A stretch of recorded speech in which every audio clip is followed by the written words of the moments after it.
തദ്ദേശ തെരഞ്ഞെടുപ്പുമായി ബന്ധപ്പെട്ട് പാർട്ടിയെ ശക്തിപ്പെടുത്തുന്നതിന്റെ ഭാഗമായി കേരള കോൺഗ്രസ് നടത്തുന്ന വാർഡ് തല സ്നേഹ സംഗമങ്ങൾ ആരംഭിച്ചു. 3 ഘട്ടങ്ങളിലായി വിവിധ മേഖലകളിൽ സംഗമങ്ങൾ നടക്കും. മുതിർന്ന നേതാക്കളെ ചടങ്ങിൽ ആദരിച്ചു. ജില്ലാ പ്രസിഡന്റ് CV കുര്യാക്കോസ് ഉദ്ഘാടനം നിർവഹിച്ചു.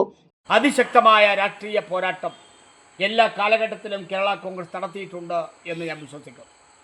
തദ്ദേശ സ്വയംഭരണ സ്ഥാപനങ്ങളിലേക്കുള്ള തെരഞ്ഞെടുപ്പ് 13-ാം തീയതി ഈ സംസ്ഥാനത്തെമ്പാടും വാർഡുകളിൽ ആര് ഏത് വിഭാഗം എങ്ങനെ മത്സരിക്കണം എന്ന നറുക്കെടുപ്പിലേക്ക് 13-ന് പോകുന്നതിന് മുമ്പായി പാവറട്ടി പഞ്ചായത്തിലെ എല്ലാ വാർഡുകളിലും സ്നേഹസംഗമം എന്ന മനോഹരമായ നാമധേയം, ഒരുപക്ഷെ പല സ്ഥലത്തും ആ നാമധേയം കടെടുത്തുകൊണ്ടിരിക്കുന്നുണ്ട്.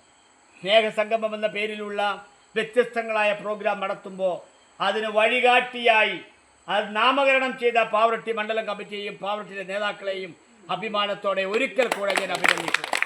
മുതിർന്ന നേതാവ് PK തോമസ്, ജില്ലാ secretary NJ Leo, PJ Jose, Pavaratty മണ്ഡലം president OJ Sebastian, Pavaratty service സഹകരണ bank vice president CK Thobias തുടങ്ങിയവർ സംസാരിച്ചു.